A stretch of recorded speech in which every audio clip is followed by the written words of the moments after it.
అవకాశం ఉన్నప్పుడే మన వృద్ధాప్య జీవితానికి, మన యుక్త వయసులోని జీవన సరళికి పునాది వేసుకోవాలి. అది ఈ క్షణమే. మనం యవ్వనంలో ఉన్నప్పుడే, నువ్వు యువకుడిగా ఉన్నప్పుడే.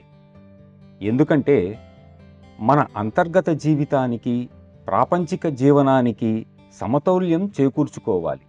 లేకుంటే అంతా దుఃఖభాజనమే.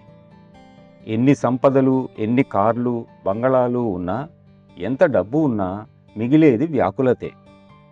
బయటకు మనం ఎన్ని ఆడంబరాలు ప్రదర్శించితే మనం మన అంతరంగంలో అంతటి దౌర్భాగ్యులమని అర్థం. ఇది మానసిక వాస్తవం. దీన్ని రుజువు చేయనక్కరలేదు. ఇక్కడ హృదయంలో ఎవరికైతే రక్షణ లోపించిందో అతడికే బయటి రక్షణ అవసరం. ఎవరికైతే హృదయంలో విశ్రాంతి, నిద్ర ఉండవో వాళ్లే ఇతరులకు నిద్ర మాత్రలు అమ్ముతూ ఉంటారు. ఆ మాత్రల అవసరం వాళ్ళకే తెలుసు. అన్నీ మన లోపల ఉన్ననాడు మనం బయట ప్రపంచం నుంచి ఆశించవలసినదేమీ ఉండదు. తన హృదయంలో బ్రహ్మాండాన్ని నింపుకున్న వాడికి బయట ఉన్న సిరి సంపదలతో పనేమిటి? తన బుర్రలోనూ హృదయంలోనూ విజ్ఞాన ఖని కలవానికి బయట ఉండే గ్రంథాలయంతో పనేమిటి?